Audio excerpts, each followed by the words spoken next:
Hello दोस्तों, नमस्कार। Reasoning की इस एपिसोड में आप सभी का बहुत बहुत स्वागत है। तो मैं उम्मीद करता हूं कि आपको इस रीजनिंग की सीरीज़ में बहुत मज़ा आ रहा होगा। आपको कुछ क्वेश्चन इजी लग रहा होगा और कुछ क्वेश्चन आपको डिफ़िकल्ट रहा होगा। दोस्तों, डिफ़िकल्टी से मुझे एक इंग्लिश के एक प्रोवर्ब याद आती है कि difficulties are part of life, difficulties are the part of life and to come out of them smiling is art of life. तो चलिए हम लोग बिना किसी देरी की इस एपिसोड की शुरुआत करते हैं। बस एक छोटी सी क्लास है, मैं उम्मीद करता हूं कि आप इस क्लास में बहुत एंजॉय करेंगे। तो देखिए, पहला क्वेश्चन क्या है।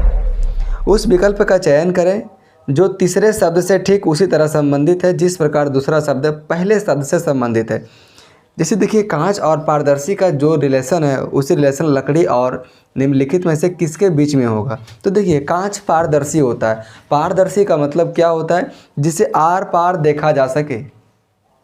जबकि लकड़ी का क्या कोई इसे आर पार देख सकते हैं क्या? नहीं देख सकते हैं।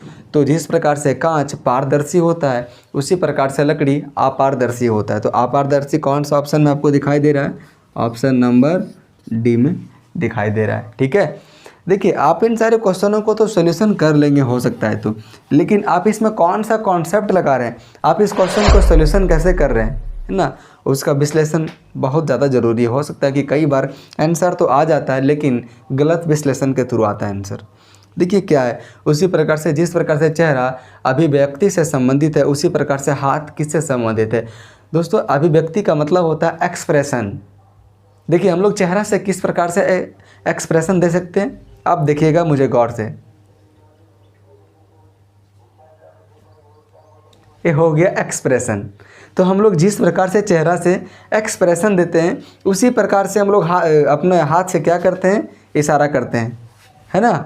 तो इसका आंसर क्या हो जाएगा? इशारा। ऑप्शन नंबर बी इसका करेक्ट आंसर हो जाएगा। ठीक है, मैं उम्मीद करता हूँ कि आपको अच्छा लगा होगा।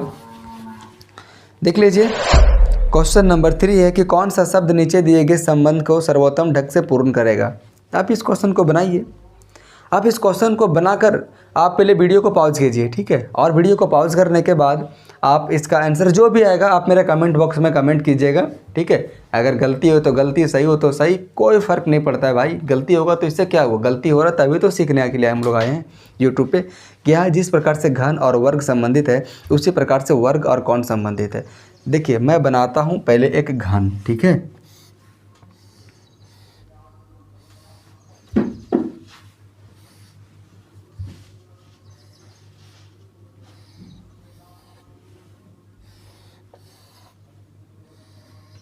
घन बन गया, है ना।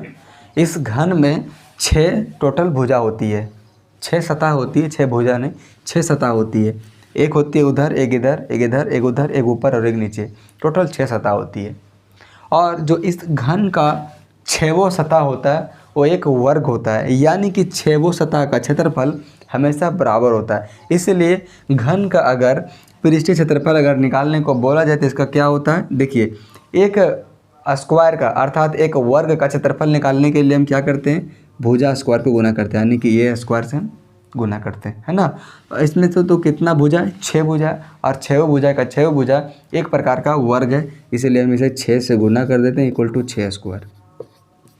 कहने का मतलब है दोस्तों, ये तो रीजनिंग है तो फिर मैं इसमें मैथ कैसे घुसा दिया आपको जस्ट समझाने के लिए। तो जिस प्रकार से वर्गों के समूह से घन बनता है ना, जिस प्रकार से वर्गों के समूह से घन बनता है, वर्गों के इसमें से कितना समूह होता है, तो 6 समूह होता है। देख लीजिए, 1 2 3 4 5 6, है ना, 6। अर्थात जिस प्रकार से वर्गों के समूह से घन बनता है उसी प्रकार से वर्ग किसके समूह से बनता है। ऑप्शन नंबर ए देखिए, त्रिभुज। क्या वर्ग में किसी भी प्रकार का त्रिभुज का कॉन्सेप्ट लगता है क्या? आपको कहीं वहाँ पे दिखता है क्या? नहीं। तो ऑप्शन नंबर ए खत्म हो गया। ऑप्शन नंबर बी देखिए, रेखा। हाँ, चलिए रेखा हो सकता है। ऑप्शन नंबर सी देखिए, चाप। चाप का मतलब क्या होता है, जैसे अगर ये ऐसे करके एक क्या है, वृत्त है, ठीक है, तो यहाँ से लेकर यहाँ तक जैसे जो अगर मान के चलिए खिंचा दिया जाए तो ये हो जाएगा चाप। तो वर्ग में चाप का कोई कॉन्सेप्ट लगेगा नहीं, बिंदु तो उसका बातें नहीं, तो इसका फाइनल आंसर क्या हो जाएगा, रेखा। देख लीजिए, अब इसका रेखा आंसर कैसे हो जाएगा, तो जिस प्रकार से ये जो वर्गों के समूह से बनता है घन उसी प्रकार से रेखा के समूह से बनता है क्या, वर्ग। देख लीजिए, 1 रेखा, 2 रेखा, 3 रेखा, 4 रेखा, है ना। एक है दोस्तों बिंदु, तो बिंदु के समूह से बनता है रेखा, है ना। बिंदुओं के समूह से क्या बनता है? रेखा। तो मैं उम्मीद करता हूँ कि जो मेरा क्वेश्चन लाने का उद्देश्य था आपको समझ में आ गया होगा।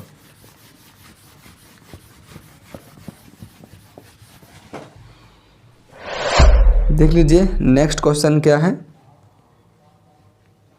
जिस प्रकार से ब्रदर को 86 लिखा जाता है, फादर को 58 लिखा जाता है, सिस्टर को 90 लिखा जाता है। जैसे देख लीजिए ब्रदर का बी कितने अक्षर में आता है? 2 में, आर 18 में आता है, ओ 15 में आता है, टी आता है 20 में, एच आता है 8 में, ई आता है 5 में, आर आता है 18 में।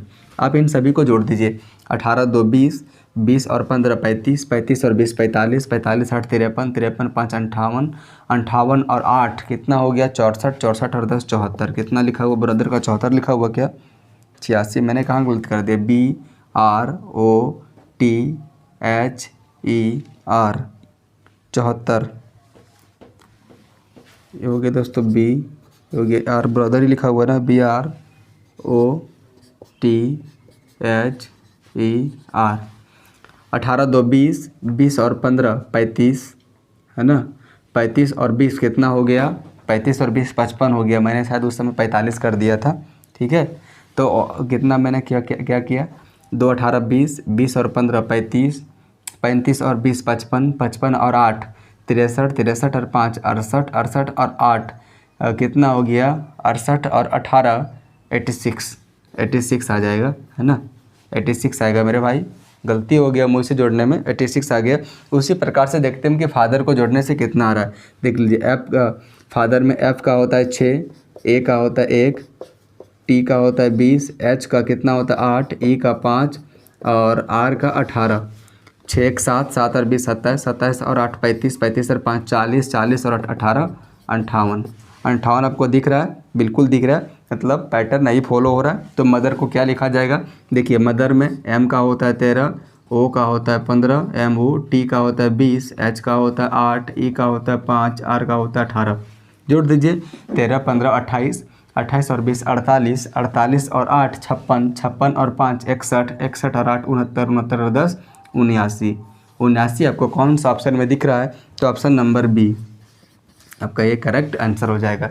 तो हो सकता है कि मेरे ही जैसा आपको कुछ जोड़ने में दिक्कतें आ सकती हैं, थोड़ा मोड़ा इधर उधर करके, लेकिन बस घबराना नहीं है।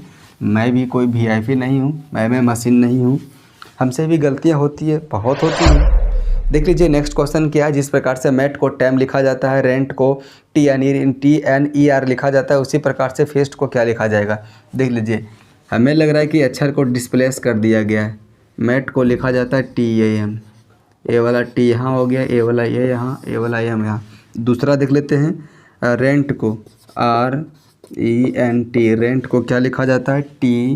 TNER लिखा जाता है। ए वाला टी यहाँ, ए वाला एन यहाँ आ गया, ए वाला ए यहाँ आ गया, AR यहाँ आ गया। पैटर्न समझ में आ गया।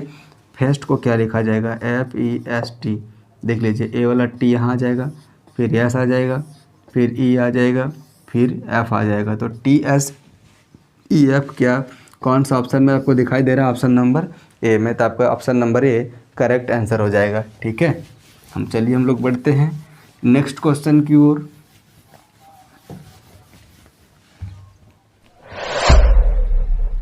देख लीजिए नेक्स्ट क्वेश्चन क्या है। जिस प्रकार से इनफ को ONEHGU लिखा जाता है। देख लीजिए इनफ को ENOUGH लिखा जाता है, इनफ को ONEHGU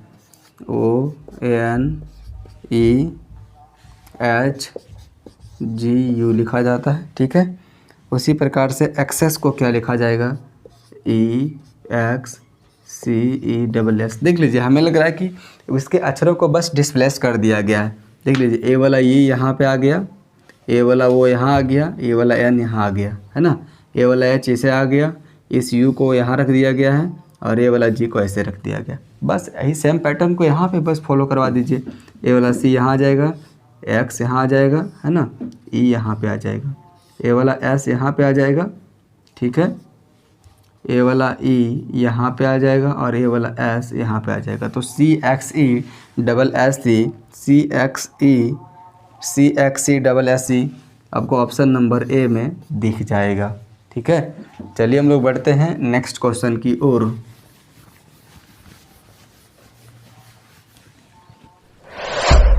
देखिए नेक्स्ट क्वेश्चन क्या है, तो दी गई श्रेणी में अगला पद क्या होगा। 9D 8E 7F 6G 5H। पहले आप देख लीजिए न्यूमेरिकल नंबर को। देखिए सबसे पहले क्या हो रहा है, 9 से 8 हो रहा है, 8 से 7 हो रहा है, 7 से 6 हो रहा है, 6 से 5 हो रहा है, फिर 5 से क्या हो जाएगा 4, है ना, 4 हो जाएगा। अब देखिए अल्फ़ाबेटिकल ऑर्डर में किस तरह से हो रहा है। पहले डी है, डी के बाद ई है।